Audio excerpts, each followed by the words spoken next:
366장 어두운 내 눈 밝히사.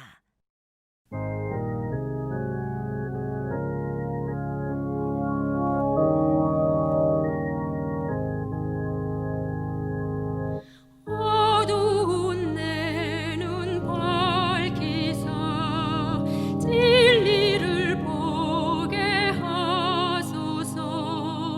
진리의 열쇠 내게 주사 참빛을 찾게 하소서. 기쁘신 뜻을 알고자 엎드려 기다리오니 내 눈을 뜨게 하소서.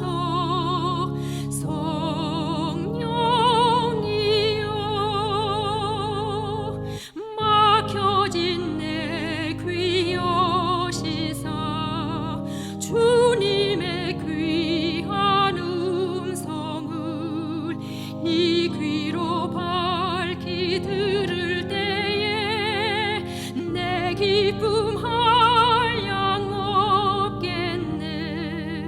기쁘신 뜻을 알고자 엎드려 기다리오니 내 귀를 열어 주소서.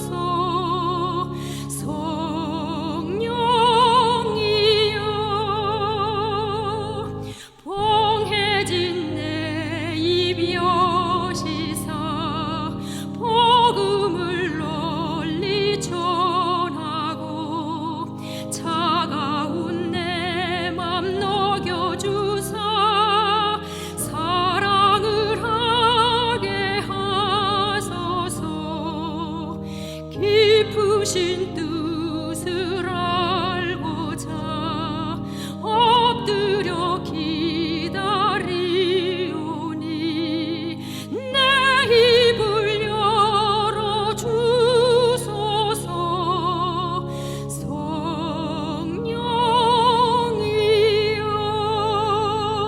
성령이여. 그 해가 돌아와 왕들이 출전할 때가 되매 다윗이 요압과 그에게 있는 그의 부하들과 온 이스라엘 군대를 보내니 그들이 암몬 자손을 멸하고 랍바를 에워쌌고 다윗은 예루살렘에 그대로 있더라.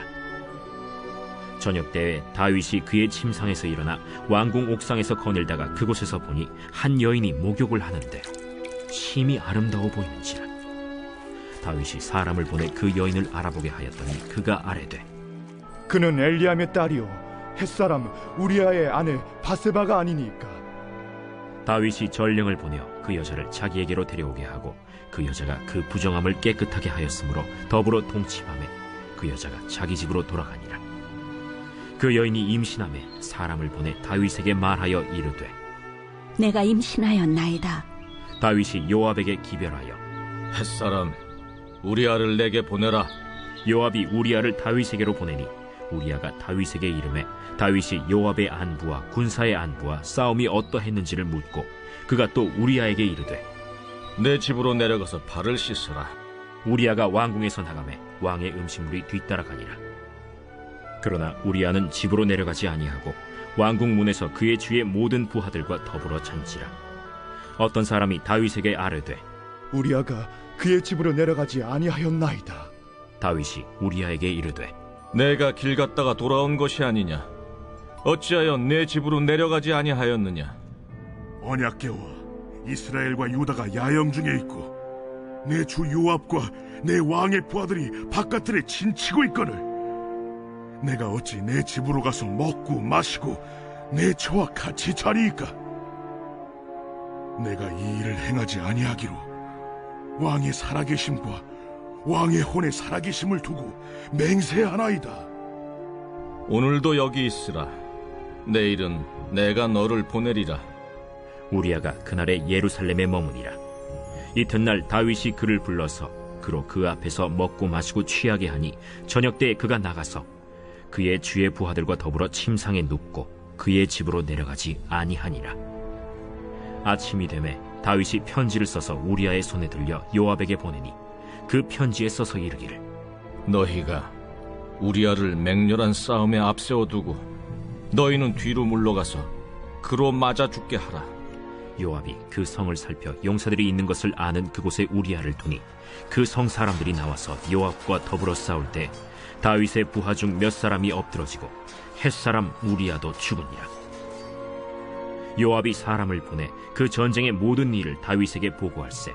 그 전령에게 명령하여 이르되 전쟁의 모든 일을 네가 왕께 보고하기를 마친 후에 혹시 왕이 노하여 네게 말씀하기를 너희가 어찌하여 성에 그처럼 가까이 가서 싸웠느냐? 그들이 성 위에서 쏠 줄 알지 못하였느냐? 여룻베셋의 아들 아비멜렉을 쳐 죽인 자가 누구냐? 여인 하나가 성에서 맷돌 윗짝을 그 위에 던짐에 그가 데베스에서 죽지 아니하였느냐? 어찌하여 성에 가까이 갔더냐 하시거든 네가 말하기를 왕의 종 햇사람 우리아도 죽었나이다 하라. 전령이 가서 다윗에게 이르러 요압이 그를 보낸 모든 일을 다윗에게 아뢰어 이르되 그 사람들이 우리보다 우세하여 우리를 향하여 들로 나오므로 우리가 그들을 쳐서 성문 어귀까지 미쳤더니 활 쏘는 자들이 성 위에서 왕의 부하들 향하여 쏘매 왕의 부하 중 몇 사람이 죽고 왕의 종 햇사람 우리아도 죽었나이다. 너는 요압에게 이같이 말하기를 이 일로 걱정하지 말라. 칼은 이 사람이나 저 사람이나 삼키느니라. 그 성을 향하여 더욱 힘써 싸워 함락시키라 하여 너는 그를 담대하게 하라. 우리아의 아내는 그 남편 우리아가 죽었음을 듣고 그의 남편을 위하여 소리내어 우니라. 그 장례를 마침에 다윗이 사람을 보내 그를 왕궁으로 데려오니 그가 그의 아내가 되어 그에게 아들을 낳으니라. 다윗이 행한 그 일이 여호와 보시기에 악하였더라. 사무엘하 11장 말씀은 우리에게 다윗의 충격적인 면모를 목격하게 하는 말씀입니다. 이 장에서 다윗은 지금까지와는 다른 사람인 듯한 모습을 보이고 있습니다. 정욕에 따라 행동하고 악한 계획을 세우는 모습들 속에 아무런 거리낌이 없습니다. 그래서 이 본문 이야기를 보면서 떠오른 이야기가 하나 있습니다. 바로 나봇의 포도원 이야기입니다. 열왕기상 21장에 있는 말씀인데 내용의 유사함은 없지만 그 본문 속에 등장하는 사람들의 모습이 이와 유사합니다. 아합과 이세벨은 아무런 거리낌 없이 한 사람을 죽음에 이르게 하고 또 아합이 갖고 싶어하는 포도원을 차지합니다. 그 일에 왕의 권력을 동원하고 피를 보기를 두려워하지 않았고 그 포도원을 차지하는 것을 우리는 그 이야기 속에서 볼 수 있습니다. 근데 오늘의 본문의 다윗이 그렇습니다. 그러니까 우리가 잘 아는 다윗이 아니라 그 아합과 별로 다를 바가 없는 인물로 묘사되고 있는 것입니다. 죄라는 문제 앞에서 더 나은 사람, 더 악한 사람을 구별할 수 없이 죄의 지배가 그렇게 무섭다는 것을 우리에게 본문은 분명히 보여주고 있는 것 같습니다. 우리는 흔히 생각하지 않습니까? 아합이 그랬다면 그럴 수 있을 텐데 다윗이 어떻게 그럴 수 있을까? 이런 생각 말입니다. 1절은 오늘 본문의 상황을 우리에게 이렇게 제시하고 있습니다. 1절입니다. 그 해가 돌아와 왕들이 출전할 때가 되매 다윗이 요압과 그에게 있는 그의 부하들과 온 이스라엘 군대를 보내니 그들이 암몬 자손을 멸하고 라빠를 애워쌌고 다윗은 예루살렘에 그대로 있더라. 암몬과의 전쟁이 재개되었고 다윗의 부하들과 군대가 암몬 자손들을 멸하고 라빠를 애워쌌습니다. 그리고 다윗은 예루살렘에 있었다고 말씀은 전하고 있습니다. 그래서 사실 이 다윗이 왕으로 마땅히 이행해야 할 의무를 다하지 않은 것으로 다윗의 상황을 묘사하고 있다고 이해하는 사람들도 많이 있습니다. 하지만 본문의 정황만으로 그렇게 판단하는 것은 쉽지 않습니다. 왜냐하면 10장 본문에서도 그러니까 앞서 암몬이 다윗에 대항하기 위해 군사를 모았을 때에도 다윗은 출전하지 않았습니다.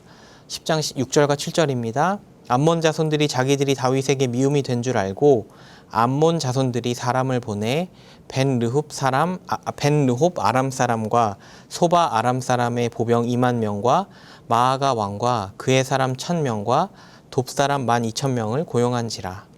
다윗이 듣고 요압과 용사의 온 무리를 보내매. 그러니까 오늘 본문만을 잘라서 다윗이 왕궁에 남은 것이 부도덕한 일이라고 이해할 필요는 없습니다. 다만 다윗은 어느 정도의 정복 전쟁 이후로는 성에 남아서 그의 부하들을 통해 전쟁을 치루었음을 생각할 수 있습니다. 그리고 예루살렘에 남아있던 일상 속에서 한 가지 일이 발생합니다. 바로 다윗이 무언가를 보게 된 것입니다. 오늘 본문의 2절입니다. 저녁 때에 다윗이 그의 침상에서 일어나 왕궁 옥상에서 거닐다가 그곳에서 보니 한 여인이 목욕을 하는데 심히 아름다워 보이는지라. 그렇습니다. 다윗은 한 여인이 목욕하는 장면을 보게 되었습니다. 이 그곳에서 보니라는 이 표현은 우리에게 다윗의 눈으로 무언가를 바라보는 행동을 묘사하는 것입니다. 그의 눈으로 보았습니다. 그런데 그 보는 행동이 그의 마음에 변화를 가져왔습니다. 마음속에서 그 여인은 그에게 심히 아름다운 존재가 되었습니다. 그가 취하고 싶어질 만큼 말이죠. 그렇게 다윗의 모든 죄가 시작된 것입니다. 사랑하는 성도 여러분, 오늘 이 장면은 우리에게 눈이라는 기관이 얼마나 마음과 긴밀하게 연결되어 있는지를 보여주며, 그래서 사람의 보는 행위가 얼마나 사람의 마음에 직접적으로 작용하여 사람을 범죄하게 하기 쉬운지를 경고하고 있는 것입니다. 이 말씀을 집중해서 보면 다윗은 단지 한 여인을 본 것이 아닙니다. 그 여인의 목욕하는 장면을 봅니다. 그 얼마나 사람의 눈을 사로잡고 유혹하겠습니까? 분명히 다윗은요, 그 장면으로부터 자신의 눈을 거두어야만 했습니다. 하지만 이미 그 순간 다윗의 눈을 통해 본 장면이 그의 마음을 움직였고, 여인은 그의 마음에 취하고 싶을 만큼 아름다워 보였습니다. 사랑하는 성도 여러분, 우리도 조심해야 합니다. 우리는 하루를 살아가며 많은 것들을 봅니다. 또 보게 됩니다. 그리고 여러분, 그렇게 우리의 눈이 머무는 곳에는 언제나 선한 것만 있는 것 절대 아닙니다. 그래서 우리가 바라보는 것으로 인해 우리도 분명히 죄로 나아가게 될 수 있습니다. 잠언을 보면 우리가 너무나 잘 아는 권면의 말씀이 있습니다. 잠언 4장 23절입니다. 모든 지킬 만한 것 중에 더욱 내 마음을 지키라. 생명의 근원이 이에서 남이니라. 그런데 여러분, 사실 이 말씀은 여기서 끝나는 것 아닙니다. 그 마음을 지키는 것을 위하여 우리가 해야 할 구체적인 지침들을 바로 뒤에 말씀들을 통해 말하고 있습니다. 그 중에 25절은 이렇습니다. 내 눈은 바로 보며 내 눈꺼풀은 내 앞을 곧게 살펴. 마음을 지키기 위해 요구되는 일 중 하나는 바로 우리의 눈을 올바른 곳에 집중하는 일이며, 또한 바로 앞을 지켜보는 일을 유지하는 것이라고 말씀은 권면하고 있는 것입니다.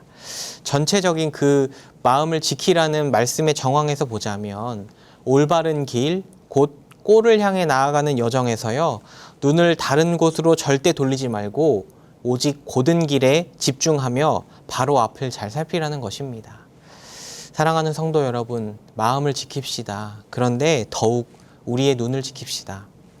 우리의 눈이 어느덧 혹시 나의 마음을 어렵게 하는 누군가에게 가게 될 때에 우리 마음이 그 누군가를 미움의 대상으로 보려 할 때 우리 눈을 마땅히 거두어야 할 것입니다. 우리의 눈이 어느덧 유혹하는 무언가를 향하게 되어 우리 마음이 그것을 얻고 싶어하는 마음이 밀려오게 될 때 우리의 눈을 거두고 우리의 마음을 지켜야 할 것입니다. 그것이 정말로 어렵겠지만 그렇게 해야 하면 우리를 지킬 수 있습니다.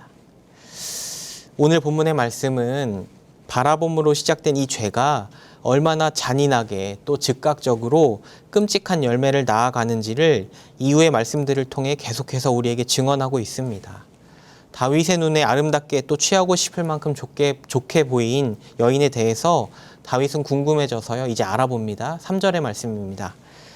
다윗이 사람을 보내 그 여인을 알아보게 하였더니 그가 아뢰되 그는 엘리암의 딸이요 햇사람 우리아의 아내 바세바가 아니니까 하니, 엘리암이라는 인물은 아마도 아히도벨의 아들일 것입니다. 그렇다면 이 여인은 다윗의 조언자의 손녀인 셈이고요. 거기다 그녀는 남편도 있습니다. 그것도 다윗의 수하 중 한 사람인 용사의 아내인 것입니다. 그런데 다윗은 그것을 전혀 개의치 않습니다. 그리고 오히려 그녀를 취합니다. 4절입니다.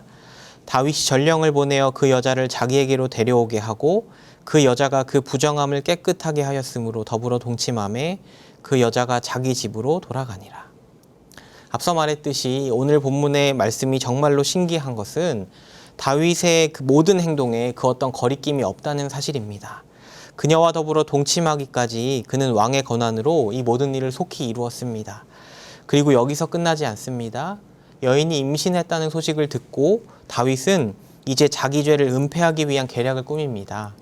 우리가 잘 알고 있듯 전쟁터에서 용감하게 싸우고 있던 용사인 우리아를 불러와서 집으로 보내 아내와 관계를 맺어 자기 행위를 감추려 합니다. 그 중간에 있는 그 이야기 속에 있는 두 절의 말씀은요, 마치 과거 사울과 다윗을 보는 것만 같습니다. 오늘 본문의 10절과 11절입니다. 어떤 사람이 다윗에게 아뢰되 우리아가 그의 집으로 내려가지 아니하였나이다. 다윗이 우리아에게 이르되 내가 길 갔다가 돌아온 것이 아니냐. 어찌하여 내 집으로 내려가지 아니하였느냐 하니 우리아가 다윗에게 아뢰되 언약궤와 이스라엘과 유다가 야영 중에 있고 내 주 요압과 내 왕의 부하들이 바깥들에 진치고 있거늘 내가 어찌 내 집으로 가서 먹고 마시며 내 처와 같이 자리이까. 내가 이 일을 행하지 아니하기로 왕의 살아계심과 왕의 혼의 살아계심을 두고 맹세하나이다 하니라. 용맹하고 정직한 우리아와 그로 하여금 자기 죄를 감추게 하려는 다윗의 모습, 그것은 어린 시절 사울 앞에 섰던 다윗의 모습과 굉장히 유사한 모습을 보이고 있지 않습니까? 그런데도 뜻대로 되지 않자 다윗은요, 더욱 잔인한 계략 꾸미고 있습니다. 15절입니다. 그 편지에 써서 이르기를 너희가 우리아를 맹렬한 싸움에 앞세워 두고 너희는 뒤로 물러가서 그로 맞아 죽게 하라 하였더라. 자기에게 주어진 왕의 권한으로 그는 사람을 죽이는 계략을 세운 것입니다. 앞서 이야기한 아합과 무엇이 다르겠습니까? 마침내 그 일이 이루어지고 난 뒤에 다윗의 이야기는 이렇게 마무리됩니다. 27절입니다. 그 장례를 마침에 다윗이 사람을 보내 그를 왕궁으로 데려오니 그가 그의 아내가 되어 그에게 아들을 낳으니라. 다윗이 행한 그 일이 여호와 보시기에 악하였더라. 결국 자기 눈에 아름답게 보인 그 여인을 온전히 취하기까지 다윗은 이 모든 죄를 범하였나라고 성경은 말하고 있고, 다윗이 아름답게 여겨 좋게 여겨 취한 여인 때문에 다윗은 하나님 보시기에 악하였다고 성경은 분명하게 말하고 있습니다. 사랑하는 성도 여러분, 우리는 이 이야기의 주인공이 다윗이라는 사실 때문에 조금 놀랍고 충격받을 수 있습니다. 하지만 오늘 본문은 우리에게 다윗이라고 해서 죄를 멀리할 수 있는 것이 결코 아니라는 것을 적나라하게 증언하고 있는 것입니다. 죄가 사람의 마음을 지배할 때 무감각하게 죄로 죄를 감추려 하고 죄로 자기 정욕을 해결하려고 하는 모습이 누구에게나 나타날 수 있고, 그렇게 될 때 사람의 이성이 마비되고 옳고 그름을 가늠할 수 있는 기준 자체도 무너져 버리게 돼서요, 오늘 본문 속 다윗처럼 즉각적으로 죄의 열매를 맺어나갈 수 있다는 것을 보여주는 것입니다. 바라봄으로 시작된 정욕이 육적 간음으로, 그것이 거짓으로, 또 거짓이 살인으로 이어지게 된 것입니다. 사랑하는 성도 여러분, 죄의 지배력이 얼마나 강력한지 우리는 분명히 경계해야 할 것입니다. 말씀을 정리하고 마치겠습니다. 다윗일지라도, 아니 그 누구일지라도 우리는 이 죄의 문제로부터 결코 자유로울 수 없는 사람들입니다. 앞서 나누었던 두 말씀을 다시 나누려고 합니다. 잠언 4장 23절과 25절입니다. 모든 지킬 만한 것 중에 더욱 내 마음을 지키라. 생명의 근원이 이에서 남이니라. 내 눈은 바로 보며 내 눈꺼풀은 내 앞을 곧게 살펴. 성도 여러분, 우리의 눈을 지켜 하나님과 그분의 말씀이 가리키는 방향을 살피기를 바라겠습니다. 죄로부터 멀어지는 것이 무엇보다 유익하다는 믿음으로 살아가는 우리기를 간절히 소망합니다. 마치 우리 주님께서 가르쳐주신 기도와 같이 우리를 시험에 들게 하지 마시옵고 다만 악에서 구하시옵소서. 그렇게 간절한 마음으로 구하며 살아가는 저와 여러분 되기를 간절하게 소망합니다. 기도하겠습니다. 하나님 감사합니다. 오늘도 함께 귀한 말씀을 나누었습니다. 연약한 우리의 모습을 또 이 말씀 앞에 비추어 보게 됩니다.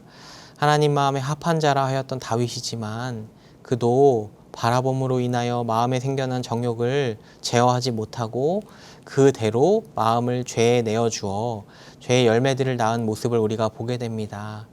그 누구라도 이 죄의 문제에 얼마나 취약할 수 있는지를 우리가 분명히 깨닫게 하시고, 무엇보다 우리 자신을 잘 경계하여서 정말로 마음을 지키고 선을 행하기에 힘쓰는 우리 삶이 될 수 있도록 아니 우리 삶에 의가 세워질 수 있도록 주여 우리를 굳건히 붙들어 주시기를 간절하게 소망합니다. 다윗의 그 정결한 마음을 달라는 외침이 또한 우리의 외침이 되어서 하루를 살지라도 주 앞에 거룩한 삶을 살아내는 우리가 되게 해주시옵소서. 감사드리며 우리 주 예수님의 이름으로 기도드립니다. 아멘.